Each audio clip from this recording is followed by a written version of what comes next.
Thank you. I have a passion for sports. However, at a young age, I knew I wasn't going to be a professional athlete. I wasn't tall enough, strong enough, fast enough. You get the picture. But at the age of 10, I used to spend countless hours at my father's desk watching him create mathematical computer code. And I used to say to him, "Dad, one day I want to work in a windowless office doing math." Lofty goals, right?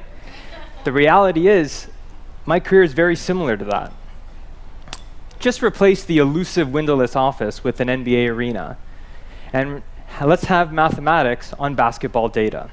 So how has this basketball data evolved? Well, we've gone from manual input to the birth of optical recognition in the NBA. Every NBA arena is equipped with 6 cameras that sit on the rafters. And it records the X, Y, Z position of each of the 10 players and the ball that are on the court. This is a massive amount of data that we've never had before. And that's where I come in. I work with the Celtics to find good uses for this data. And what are good uses? Wins. But what kind of information can we get from this system? So we can start off with the counting statistics that are available for public consumption. Right? So for instance, let's take a look. Chris Paul, in this year's playoffs, he had, 102 touches per game and over 77 passes. That's fantastic. We could also observe that Tony Parker is one of the faster players in the playoffs this year at the ripe old age of 32.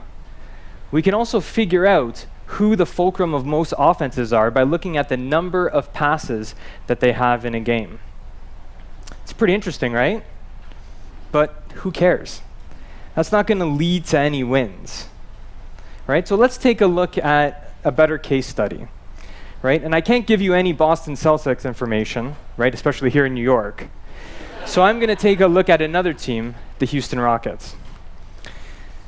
So the Houston Rockets use this data along with this concept of expected shot value to change the way they perform their offensive possessions. And they did this by changing the shot types that they were taking, right? They figured out that the expected shot value of a long two-pointer, and long, by long I mean distance from the rim, the expected value is actually lower than a three-pointer, right? So they've decided, given the fact that they weren't shooting long two-pointers very well anyway, that they would take more three-pointers.